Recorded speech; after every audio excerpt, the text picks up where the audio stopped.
Hello बच्चों, welcome again in my YouTube channel and this is Ankit Tiwari. Today we are going to discuss about a topic mechanism of breathing. क्या पढ़ेंगे हम लोग कि हमारे body में breathing कैसे होता है, हम लोग कैसे सांस लेते हैं और कैसे सांस छोड़ते हैं। तो आपको बता दें हम लोग ऑन एवरेज 1 मिनट में 12 से 16 बार यानी 12 to 16 टाइम सांस लेते हैं और सांस छोड़ते हैं। जब हम एक बार सांस लेते हैं और एक बार सांस छोड़ते हैं यानी नॉर्मल जिसको हम टाइडल वॉल्यूम कहते हैं वो 500 ml होता है। जो हमारा 1 मिनट एक बार जो सांस लेते छोड़ते हैं वो ऑन एवरेज कितना होता है 500 ml होता है। और हमारे लंग्स की जो कैपेसिटी होती है जिसको हम TLC टोटल लंग्स कैपेसिटी बोलते हैं वो 5.5 लीटर के आसपास होता है। ये बियॉन्ड क्लास 10th लेवल है, हम बहुत सारी चीज़ें इसमें पढ़ते हैं, रेसिडुअल वॉल्यूम, टाइडल वॉल्यूम, है ना, एक्सपायरेशन कैपेसिटी, इंस्पायरेशन कैपेसिटी, तमाम सारी बातें हैं जो कि हम लोग हायर क्लासेस में स्टडी करते हैं। बट हमें इतना ही जानना है कि टाइडल वॉल्यूम मतलब नॉर्मली जो सांस लेते हैं और सांस छोड़ते हैं उसकी वॉल्यूम, और लंग्स की कितनी कैपेसिटी होती है वो। तो आपको बता दें भैया कि जो हमारा प्रीवियस लेक्चर था वो उसमें हमने रेस्पिरेशन पढ़ा था और टाइप ऑफ रेस्पिरेशन हमने स्टडी किया था। हमने कहा था रेस्पिरेशन इज अ प्रोसेस और phenomena in which organism produce energy by using food either in the presence of oxygen और in the absence of oxygen को हमने रेस्पिरेशन कहा था कि नहीं। फिर हमने कुछ गैसेस एक्सचेंजिंग ऑर्गन के बारे में बात किया था कि यह ऑर्गेनिज्म इस बॉडी सरफेस से या इस स्ट्रक्चर से गैसेस एक्सचेंज करता है। वो बात हम लोगों की कंप्लीट हो चुकी थी और हमने जाना था कि कैसे हमारे बॉडी में एनर्जी प्रोड्यूस होती है। इंपॉर्टेंट टॉपिक था, बहुत इंपॉर्टेंट टॉपिक था। अब जो हम सीखेंगे वो mechanism of breathing, human being कैसे सांस लेता है वो समझना है। तो पहले हम ये जानेंगे हमारा जो लंग्स होता है वो कुल 2 हिस्सों में बटा होता है, ठीक है, एक लेफ्ट वाला हिस्सा और एक राइट वाला हिस्सा। मैंने पिछली क्लास में भी बताया था कि जो हमारा लेफ्ट वाला हिस्सा होता है वो छोटा होता है, 2 पार्ट में बटा होता है, और जो राइट वाला हिस्सा होता है वो थोड़ा बड़ा होता है और वो 3 पार्ट में बटा हुआ है। लेफ्ट वाले छोटे हिस्से, लेफ्ट वाला छोटा लंग्स होने के पीछे रीजन क्या होता है कि यहाँ एक खाली जगह होती है जहाँ हार्ट पाया जाता है, और ये सारा सिस्टम रिब केज के अंदर, ठीक है, रिब केज के अंदर यानी हड्डियों का एक ढांचा होता है जिसके अंदर फिट होता है। चीजें फील आ रही हैं। अब देखिए हमारे बॉडी में जो सांस लेने का मैकेनिज्म होता है वो ये होता है कि पहले जब लंग्स के अंदर कार्बन डाइऑक्साइड की मात्रा क्या हो जाए, बढ़ जाए, और ऑक्सीजन की कम हो जाए, तो क्या करते हैं हम लोग बाहर से ऑक्सीजन लेने की कोशिश करते हैं। सिंपली समझिए तो ब्लड में ऑक्सीजन की मात्रा कम हो जाती है, तब हम क्या करते हैं बाहर से सांस लेते हैं, हवा लेते हैं ताकि ब्लड में ऑक्सीजन की सप्लाई पहुंचाई जा सके, ठीक है। पर इसको करने के लिए करते क्या होंगे और क्या मैकेनिज्म होता होगा, तो कहानी है इसके पीछे, थोड़ा समझते हैं। अब देखिए कभी भी कोई भी हवा एक जगह से दूसरे जगह तभी जाती है जब प्रेशर का डिफरेंस क्रिएट होता है। आप अगर अपने प्रैक्टिकल लाइफ में देखें, आंधी आती है, हवा बहती है, तो हवा इसीलिए बहती है क्योंकि प्रेशर का डिफरेंस होता है, हायर प्रेशर से लोअर प्रेशर की तरफ हवाएं बहती हैं। ऐसा ही हमारे लंग्स के साथ भी होता है। हमारे जो लंग्स हैं वो लंग्स का जो निचला हिस्सा होता है, ये मैमेलियंस का कैरेक्टरिस्टिक फीचर होता है। जो निचला वाला हिस्सा देख रहे हैं उसमें डोम शेप इस स्ट्रक्चर पाया जाता है। इस स्ट्रक्चर को हम लोग डायफ्राग्म कहते हैं, है ना। क्या कहते हैं बच्चों, डायफ्राग्म कहते हैं। ये बड़ा कैरेक्टरिस्टिक फीचर है और ये मैमल्स का कैरेक्टरिस्टिक फीचर है, ये चीज़ पाई जाती है। होता क्या है कि फर्स्टली हमारा जो लंग्स का जो वॉल्यूम होता है वो कैसे बढ़ता है, ये जो डायफ्राग्म आप देख रहे हैं वो डायफ्राग्म डोम शेप से, डोम शेप मतलब ऐसा, डोम शेप से क्या हो जाता है, दिख रहा है कि नहीं, जो डायफ्राग्म है वो डोम शेप से फ्लैट हो जाता है, समझ रहे हैं कि नहीं। तो जब डोम शेप से फ्लैट होगा यानी कि ऐसा हो जाता है तो लंग्स का जो वॉल्यूम है वो एंटीरियो पोस्टीरियर रीजन, एंटीरियो पोस्टीरियर मतलब उससे ऊपर और नीचे वाले रीजन में बढ़ जाता है, ठीक है। अच्छा, दूसरा जो होती है, जो हमारी रिबकेज होती है, जो हड्डियों का ढांचा है, उसमें एक मसल पाई जाती है, स्पेशल तरह की मसल पाई जाती है जिसे हम इंटरकॉस्टल मसल कहते हैं। जैसे हम क्या कहते हैं, जैसे हम इंटरकॉस्टल मसल कहते हैं। अब ये इंटरकॉस्टल मसल की खासियत क्या होती है मैं आपको बताता हूँ। ये जो इंटरकॉस्टल मसल होती है वो लंग्स को पुल और पुश करती है। कैसे करती हैं, जब ये रिब केज बाहर की तरफ पुल होता है ना, क्या करते हैं, जो इंटरकॉस्टल मसल होती है, जो रिब केज से जुड़ी होती हैं, वो लंग्स को बाहर की तरफ क्या करती हैं, पुल करती हैं। जब वो लंग्स को बाहर की तरफ पुल करती हैं तो लंग्स का वॉल्यूम डार्सोवेंट्रल साइड में क्या होता है, बढ़ता है। क्या होता है, डार्सोवेंट्रल साइड में लंग्स का वॉल्यूम, डार्सोवेंट्रल में समझते हैं, डार्सल मतलब पीछे और वेंट्रल मतलब आगे। तो क्या समझ में आ रहा है आपको, कुछ फील आ रहा है कि मैं बस ऐसे ही चलाया जा रहा हूँ? फिर से समझाने की कोशिश करता हूँ। पहले क्या होता है, जो हमारा डायफ्राग्म होता है वो डोम शेप से फ्लैट हो जाता है, ठीक है, जिसके चलते एंटीरियो पोस्टीरियर रीजन में लंग्स एक गुब्बारे जैसा स्ट्रक्चर होता है, जो एंटीरियो पोस्टीरियर रीजन में यानी ऐसे ऐसे फूल जाता है, ठीक है।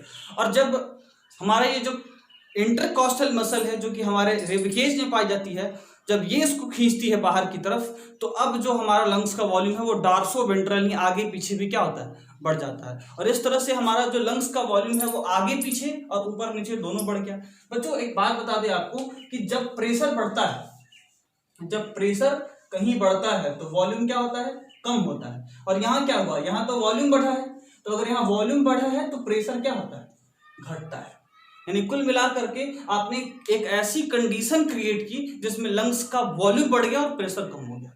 अब जब लंग्स का वॉल्यूम बढ़ गया और प्रेशर कम हो गया तो क्या होगा, लंग्स का वॉल्यूम बढ़ गया और प्रेशर कम हो गया तो प्रेशर का डिफरेंस क्रिएट होगा। क्या होगा, प्रेशर का डिफरेंस क्रिएट होता है और बाहर से हवाएं आपके बॉडी में एंटर कर जाती है। क्लियर है? तो ये है simply mechanism of breathing into the human being. सांस लेने का जो तरीका है वो ह्यूमन बीइंग के अंदर ऐसा होता है कि फर्स्टली क्या होता है, डायफ्राम जो है वो डोम शेप से फ्लैट होता है, जिससे इंटीरियर पोस्टीरियर रीजन में वॉल्यूम बढ़ता है। फिर जब इंटरकॉस्टल मसल पुल करती हैं तो लंग्स का वॉल्यूम डार्सोवेंट्रल साइड में बढ़ता है।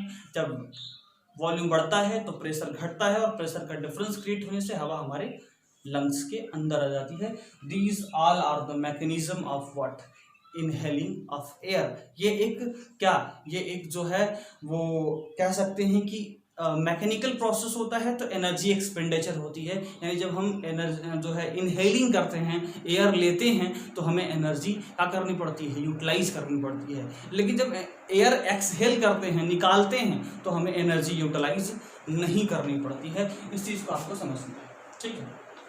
अब थोड़ा बात को और आगे बढ़ाते हैं। तो ये सब चीज़ें क्या रहा, मैकेनिज्म ऑफ ब्रीदिंग के बारे में रहा कि हम लोग सांस कैसे लेते हैं, ठीक है, क्लियर है। हमारा लंग्स का जो टोटल कैपेसिटी होता है, यानी TLC जिसको बोलते हैं, टोटल लंग्स कैपेसिटी जो होता है वो लगभग 5.5 लीटर के आसपास होता है। हम एक मिनट में 12 से 16 बार सांस लेते हैं। कितनी बार, 12 से 16 टाइम सांस लेते हैं। और एक बार में ऑन एवरेज 500 ml ब्लड को 500 गैस को क्या करते हैं, एक्सचेंज करते हैं। समझ में आ रहा है? तो ये रहा आपके किसके बारे में, मैकेनिज्म ऑफ ब्रीदिंग के बारे में। अब हम सीखेंगे अगला टॉपिक जो है वो है ट्रांसपोर्ट सिस्टम। किसके बारे में सीखेंगे बच्चों, ट्रांसपोर्ट सिस्टम की जो है प्लांट या एनिमल के अंदर, सिंपली जो हायर लिविंग ऑर्गेनिज्म है उनके अंदर ट्रांसपोर्ट सिस्टम का क्या रोल है और ये ट्रांसपोर्ट सिस्टम होता क्या है। तो चलिए पहले इन सब चीज़ों को थोड़ा एक बार अपने कॉपी पे एक अपने अकॉर्डिंग एक नोट्स बना लीजिएगा, क्योंकि अभी यार बोर्ड पे इतना नहीं कि हम लिखें, तो अपने अकॉर्डिंग नोट्स बना लीजिएगा। जो ना समझ में आए फ़ोन करके या कमेंट करके पूछ सकते हैं, ठीक है। तो अभी हम अगले टॉपिक में सीखते हैं, क्या सीखेंगे बोलिए, हम सीखेंगे ट्रांसपोर्ट सिस्टम की प्लांट और एनिमल के अंदर ट्रांसपोर्ट सिस्टम का क्या रोल है। इसको आप बनाइए पॉज करके, तब तक हम इसको मिटा दें। अब देखो बच्चों, जो ट्रांसपोर्ट सिस्टम होता है हमारे या प्लांट के अंदर वो क्यों होता है, चलिए एक छोटे से एग्जांपल से समझने की कोशिश करते हैं। आपके प्रैक्टिकल लाइफ में ट्रांसपोर्ट सिस्टम का क्या रोल है। आप अगर एक पॉइंट से दूसरे पॉइंट तक जाना चाहते हैं, या मान लीजिए पार्ले जी बिस्किट है, तो पार्ले जी बिस्किट मुंबई में बनता है और बनारस में उसका यूटिलाइजेशन है, तो कैसे आता होगा, ट्रांसपोर्ट सिस्टम से आता है।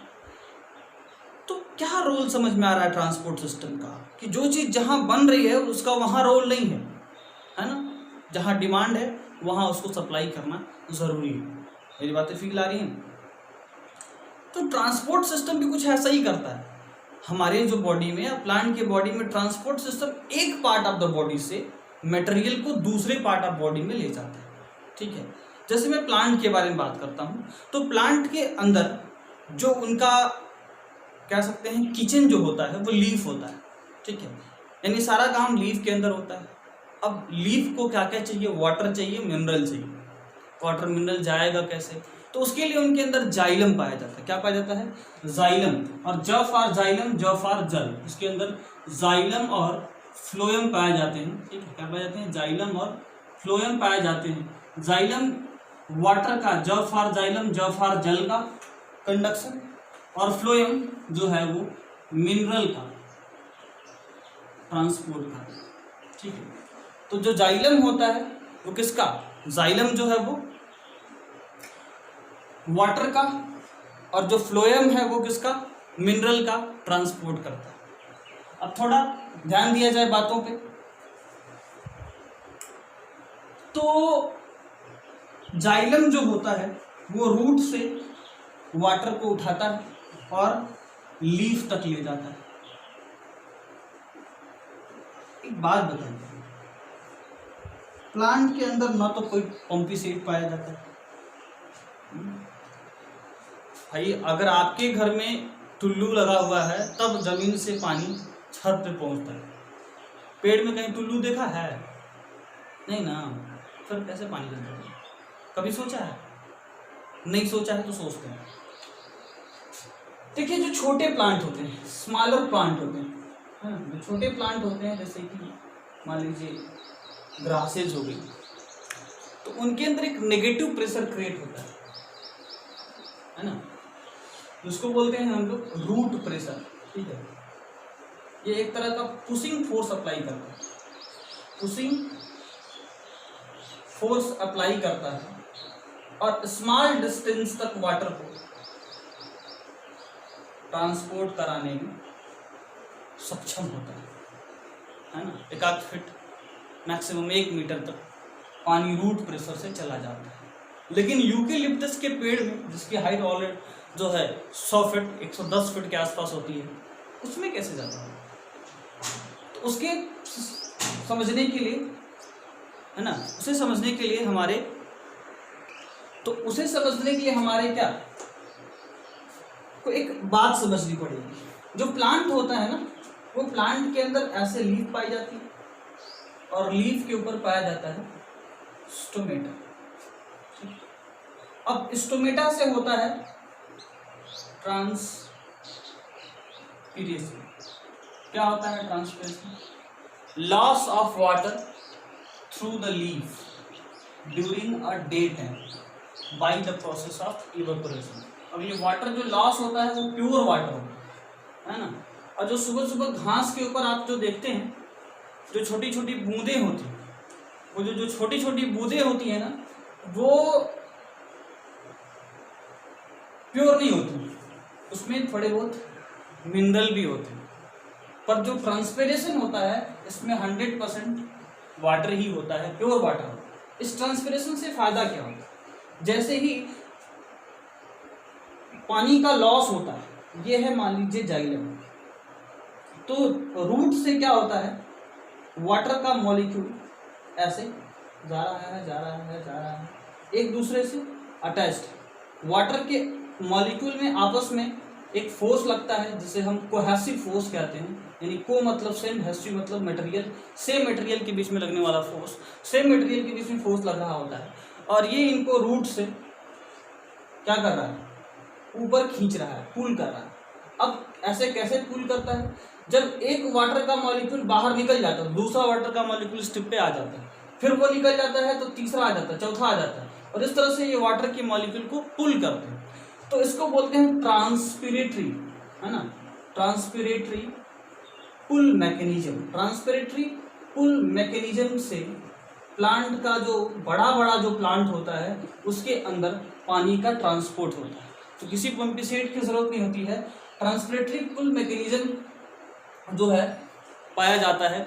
और ये इसलिए पाया जाता है ताकि जो है बड़े बड़े जो पेड़ हैं उनके अंदर भी पानी का सप्लाई लीफ तक हो पाए, जैसे वो फोटोसिंथेसिस के प्रोसेस को अंजाम दे पाएँ, रेस्पिरेशन अच्छे से कर पाएँ, ये सब तमाम सारी चीज़ें वो कर पाएँ। ठीक है, तो प्लांट के अंदर ट्रांसपोर्ट सिस्टम का जो वाटर ट्रांसपोर्ट सिस्टम रहा, अब इसमें वाटर के साथ साथ मिनरल भी जाता है साथ साथ, है ना।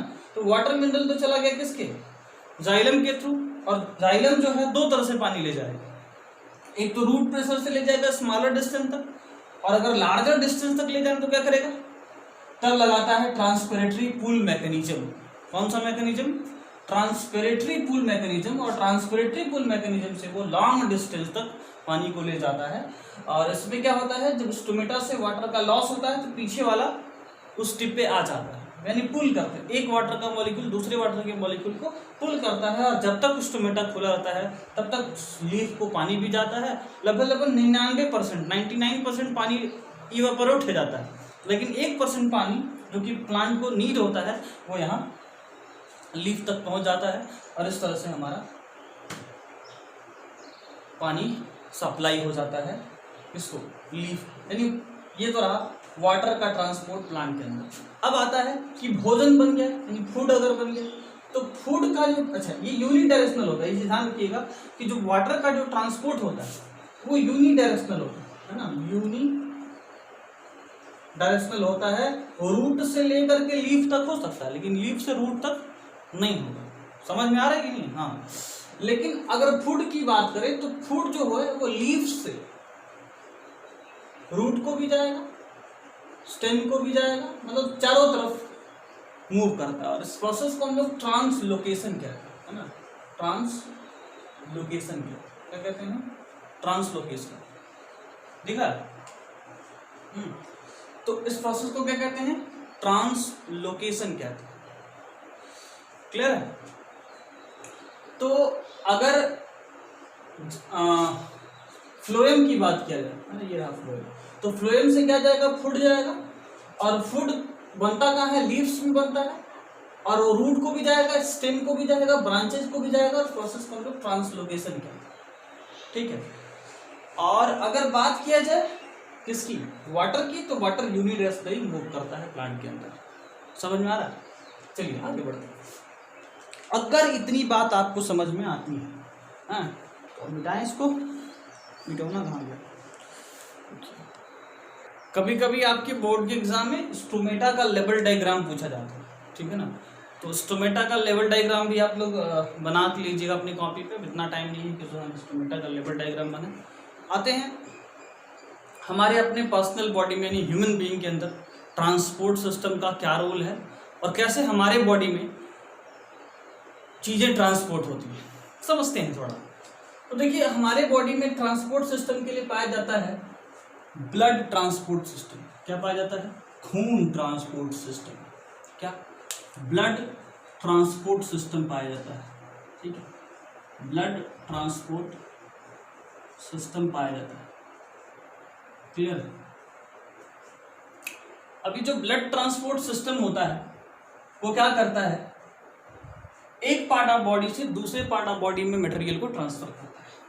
हमारे पास ब्लड के बारे में कुछ जानकारी है जिन्हें जानना जरूरी है। जो हमारा ब्लड होता है उसका दो हिस्सा होता है। ठीक है, ब्लड का प्लाज्मा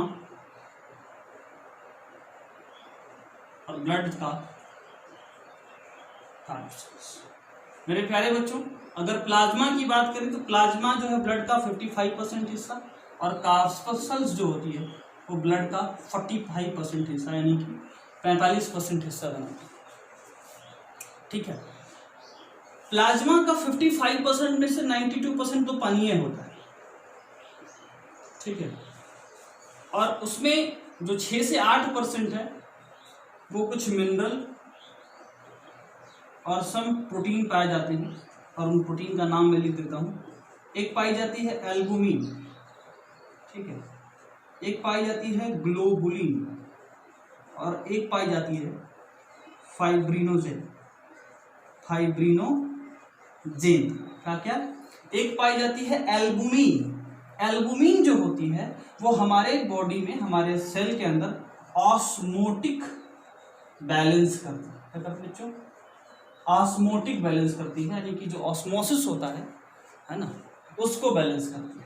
अब ऑस्मोसिस क्या होता है इस पर हम चर्चा करेंगे कभी, अभी बस मान लीजिए कि ऑस्मोटिक बैलेंस, क्योंकि उस पर इतना टाइम नहीं, वीडियो बड़ा हो जाएगा, है ना। तो ऑस्मोटिक बैलेंस क्या होता है इसका भी जो है उस पर डिस्कस कर लेंगे। ठीक है, ऑस्मोसिस का मतलब होता है सिंपली, एक बात खाली समझ लीजिए कि मटेरियल जो होता है वो वाटर का ट्रांसपोर्ट होता है हायर कंसंट्रेशन से lower concentration. Higher concentration in the sense यहाँ ये होता है कि यहाँ वाटर की मात्रा ज़्यादा इधर होती है, उधर से जिधर कम वाटर की मात्रा होती है उधर ज़्यादा है, लेस वाटर सेल के अंदर होता है। और इसकी सबसे मेन चीज़ क्या होती है, ये जो होता है वो सेमी परमेबल मेम्ब्रेन के प्रेजेंस में होता है। ठीक है, बहुत सारी चीज़ें इसमें थोड़ा और काफ़ी सिस्टमेटिक है, लेकिन हम उस पर ज़्यादा डिस्कस नहीं कर रहे हैं। जिनको और अच्छे से समझना होगा कि ऑस्मोसिस क्या होता है, वो क्लास 12 का वीडियो ऑस्मोस्टिक और ऑस्मोटिक प्रेशर करके हमने डाला है क्लास 12 में, है ना, केमिस्ट्री में, आप देख सकते हैं इसको। ठीक है, चलिए, तो ऑस्मोटिक बैलेंस करता है, जो ग्लोबुलिन होता है वो डिफेंस में इन्वॉल्व होता है। ठीक है, और जो फाइब्रिनोजेन होता है ना, ये ब्लड क्लॉटिंग में हेल्प करता है। ठीक है, क्लियर। तो ये कुछ प्लाज्मा के बारे में बात कार्पसूल्स की करें तो कार्पसूल्स जो है वो 3 हिस्से में डिवाइड होती है, आरबीसी, डब्ल्यूबीसी और प्लेटलेट्स। ठीक है, आरबीसी, डब्ल्यूबीसी और प्लेटलेट्स। मेरे प्यारे बच्चों, आरबीसी की पापा उसका नाम आरबीसी रखे, मम्मी इस बात को मानने के लिए तैयार नहीं हुई, द्वंद्व युद्ध हुआ और उनका नाम रखा गया इरिथ्रोसाइट। इरिथ्रोसाइट। ठीक है, समझ में आ रहा है, मजा आ रहा है। चलिए, डब्ल्यूबीसी का दूसरा नाम होता है ल्यूकोसाइट। ठीक है, और जो प्लेटलेट्स है इनका जो दूसरा नाम होता है वो होता है थ्रोम्बोसाइट। थ्रोम्बोसाइट। ठीक है, अब चलिए आरबीसी के बारे में जानते हैं। आरबीसी रेड इन कलर होती है और लाल इसलिए होती है क्योंकि शंकर भगवान इसको हीमोग्लोबिन दिए हुए हैं। क्या पाई जाती है इसमें, हीमोग्लोबिन पाए जाने के चलते जो ब्लड होता है वो हमारा रेड कलर का होता है। एक हीमोग्लोबिन का मॉलिक्यूल 4 ऑक्सीजन से कंबाइन होता है। एक हीमोग्लोबिन का मॉलिक्यूल 4 ऑक्सीजन से कंबाइन होता है। ठीक है, आरबीसी की जो काउंटिंग होती है 5 to 5.5 मिलियन पर millimetre cube of the blood होती है। कितनी, 5 to 5 मिलियन पर millimetre cube of the blood होती है। आरबीसी हमारे रेड बोन मैरो में बनती है, रेड बोन मैरो में मैन्युफैक्चर होता है। ठीक है, समझ आ रहा है। और क्या जानते हैं हम लोग आरबीसी के बारे में, हीमोग्लोबिन जो होता है वो ऑक्सीजन कैरी करता है। हीमोग्लोबिन की जो जीवन यात्रा होती है, कितने दिन तक वो जिंदा रहता है, वो 120 दिन होता है। ग्रेवयार्ड ऑफ आरबीसी होता है स्प्लीन। ग्रेवयार्ड मतलब समझते हैं ना, ग्रेवयार्ड का मतलब होता है कब्रगाह, तो ग्रेवयार्ड ऑफ आरबीसी होता है स्प्लीन।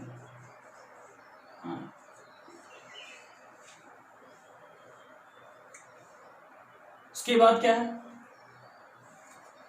तो रेड कलर का होता है 5 to 5 मिलियन, इसका जो है पर millimetre cube of the blood में काउंटिंग होती है। रेड बोन मैरो में बनता है, 120 दिन इसकी लाइफ साइकिल होती है ना, 120 दिन ये जिंदा रहता है। ये बाइकॉनकेव इन नेचर होता है। कैसा होता है, बाइकॉनकेव इन नेचर होता है, और इसका जो मेन काम होता है वो ऑक्सीजन का ट्रांसपोर्ट ही होता है। ठीक है, तो this is all about RBC. और भी बहुत सारी चीजें होती हैं, बट इतना आप जानते हैं तो हमारा जीवन धन्य हो जाएगा। चलिए जानते हैं ल्यूकोसाइट्स के बारे में, बहुत आसान है। ल्यूकोसाइट जो होता है वो 2 तरह का होता है, ग्रेन्युलो और ए ग्रेन्युलो। बहुत ज्यादा हम इसके बारे में नहीं बताएंगे, ठीक है, बस ग्रेन्युलो के बारे में बताते हैं और ए ग्रेन्युलो के बारे में बताते हैं। तो ग्रेन्युलो में 3 होता है, BEN, बेसोफिल्स, ईओसिनोफिल्स और न्यूट्रोफिल्स। ठीक है, और ए ग्रेन्युलो में होता है लिम्फोसाइट और मोनोसाइट। ठीक है, थोड़ा हायर क्लास में आप रहते तो डिटेल बताते, पर इतना सफिशिएंट है।